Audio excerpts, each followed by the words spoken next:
Good morning everyone, সবাই কেমন আছো? আজকে দিনটা শুরু করলাম কফি দিয়ে।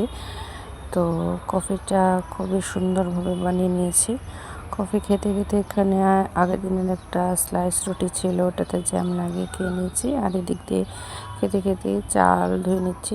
আচ্ছা, তোমাদের কার কার এমন হয়েছে রেশনের চাল আমরা যদি বেশি একটা খাই না? সেদিন এনেছিলাম যে রেশনের চালের উপরে না একটা চাল সাদা সাদা থেকে যায়। এই চালটা কী চাল জানি না, মানে হাত দিয়ে টিপলে এটা খুব শক্ত আর ভিতরে না একটু প্লাস্টিকের মতো লাগে। প্লাস্টিক কিনা জানি না। দেখো আমি কত বড় করে খাচ্ছি, ভীষণ খিদে পেয়েছিল, তো তাই এভাবে হাম হাম করে খাচ্ছি। কাজের ফাঁকে ফাঁকে খেয়ে নিচ্ছি, কারণ না হয় দেরি হয়ে যাবে। তাড়াহুড়ো করে রান্নাবান্না করে দিচ্ছিলাম। এখানে মটর ভিজিয়েছিলাম, কি রাতে একটা কিছু বানাবো, তাই ভিজিয়ে রেখে দিয়েছি। এখানে যে উপর থেকে কারা কারা এরকম ছেঁকে ছেঁকে উপরের যে ইয়াটা আছে, নোংরাটা আছে ফেলা। এই যে এইভাবে দেখো, আমরা উপর থেকে যদি ছেঁকে ছেঁকে না চালটা ফেলি, চালটা পুরো উপরে ভেসে ওঠে। এটা সিদ্ধ হয় না। এই যে এরকম দানা দানা থেকে যায় চালটা। এটা কী জিনিসটা এখনও মানে বুঝতে পারছি না। তোমরা যদি কেউ ভিডিওর মাধ্যমে আমার ভিডিও দেখে থাকো, আমাকে অবশ্যই জানাবে রেশনের চালের মধ্যে এগুলো কী কিছু মিক্স করে না কি, বুঝতে পারছি না। তো এখানে কিছু শাক ছিল, এই শাকটা কে কে চিনো আমাকে কমেন্টে অবশ্যই জানাবে। দেখি কে কে চিনতে পারো। এই শাকটা খুবই উপকারী, একটু হালকা তেতো হয়। আর এদিক থেকে এটা বেছে রেখে দিয়েছি, এটা রান্না করিনি, এটা পরের দিনের জন্য রেখে দিয়েছি। আর এখানে আর একটা ঢেঁকির শাক আনা হয়েছে, সেই ঢেঁকির শাকটা ভালো করে ধুয়ে নিয়েছিলাম আগে। ধুয়ে তারপর এখন পরিষ্কার করে কেটে নিচ্ছি। আমার ছেলে এখানে ভিডিও করতে এসে গিয়েছে, তো একটু ভিডিও করেছে। তো বাকিগুলো এক হাতে অ্যাকচুয়ালি ভিডিও করা হয় না, কাটিংটা তো করে দিয়েছে। যাই হোক, ওকে অনেক বড় থ্যাঙ্কস। তো এই যে এখানে একটু বুটের ডাল ভিজিয়েছিলাম, বুটের ডাল দিয়ে আজকে করব।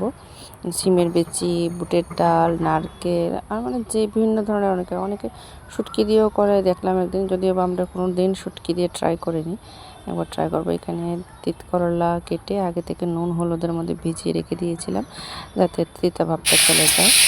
তো বাচ্চারা খেতে চায় না অনেক সময়, তাই বলে একটু তেতো ভাবটা দূর করার জন্য এরকম করে। কিন্তু আমার কাছে তিত করলা তিতাটা দারুণ লাগে। ছোটোবেলা যদিও বা একদমই খেতাম না, মাকে ভীষণ জ্বালাতন করতাম, তা এখন ভালোই লাগে। ছোটোবেলা যে জিনিসগুলো ভালো লাগতো না, এখন সবগুলো আমার ফেভারিট।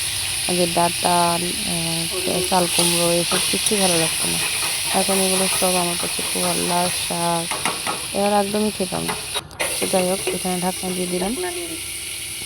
ঢাকনা উঠে উঠে একটু পর পর করে ইয়ে করবো। এখানে একটু সেদ্ধ করে নিয়েছি, কেন জানো, একটা মানে ভীষণ কষ ভাব থেকে দাঁতে দাঁতে লেগে যায়, জিভের সাথে লেগে যায়, তাই একটু কষটা ফেলে দিয়েছি, ভাপ দিয়ে একটু জলটা ফেলে দিয়েছি।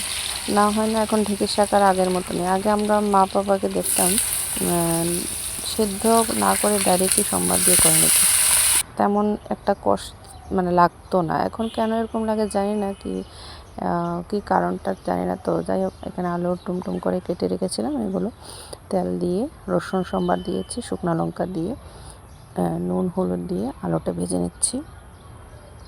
ঢাকনা দিয়ে দিলাম। এখন মিনিট 5 পর দেখবো উঠিয়ে কতটুকু সেদ্ধ হয়েছে। তারপর ভাজা হয়ে গেলে লাল লাল করে ভেজে নিয়েছি। তারপর ঢেঁকির শাকগুলো আগে থেকে জল ঝরিয়ে রেখেছিলাম, এগুলো দিয়ে দিলাম। তো এটা অ্যাকচুয়ালি আগের দিনের পরের দিন। তোমরা এখানে ভাবতে পারো যে বুটের ডাল কোথায়, তো আগের দিনের ভিডিও ক্লিপটা পুরোটা নেওয়া হয়নি, তাই এখন এই ভিডিওটা দিচ্ছি। তো একটু নুন দিলাম, নুন, তারপর একটু ঘি দিয়ে দিয়েছি, লাস্টে একটু হলুদও দিতে পারো। আমি সেদিন হলুদটা দিইনি, সবসময় দিই, কিন্তু সেদিন কেন দিনে জানি না। তো যাই হোক, এখন একটু গরম ঘি দিয়েছে পরের দিনেরটা। এটা একদিন বাদে এটা করেছিলাম, তো দুদিনেরটা একসাথে মিক্স করে দিয়েছি, যেহেতু ভিডিও ক্লিপটা নেওয়া হয়নি তাই। তো দেখে আজকে জানাবে কীরকম হয়েছে আমার ভিডিওটা। পর একটু ঘুরতে গিয়েছিলাম সায়েন্স সিটিতে, সারাদিন এইসব করে সায়েন্স সিটি গিয়ে এসে একটু কাপড় চোপড় দেখলাম, একটু জুতো দেখলাম, অনেক ভালোই কালেকশন এসেছে, কিন্তু কেনাকাটা করিনি। তো এসে লাস্টে খুবই টায়ার্ড হয়ে গিয়েছিলাম, যার জন্য শুয়ে গিয়েছি তাড়াতাড়ি।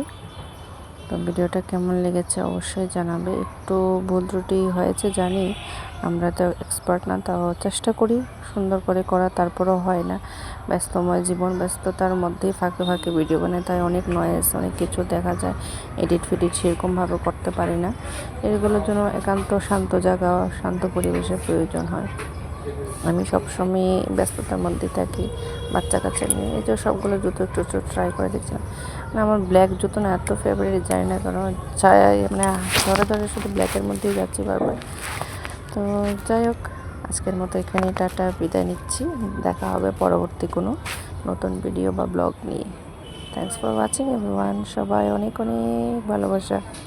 সবাই ভালো থেকো, সুস্থ থেকো, আর আমাকে লাইক, কমেন্ট, সাবস্ক্রাইব করে নিও। Bye bye.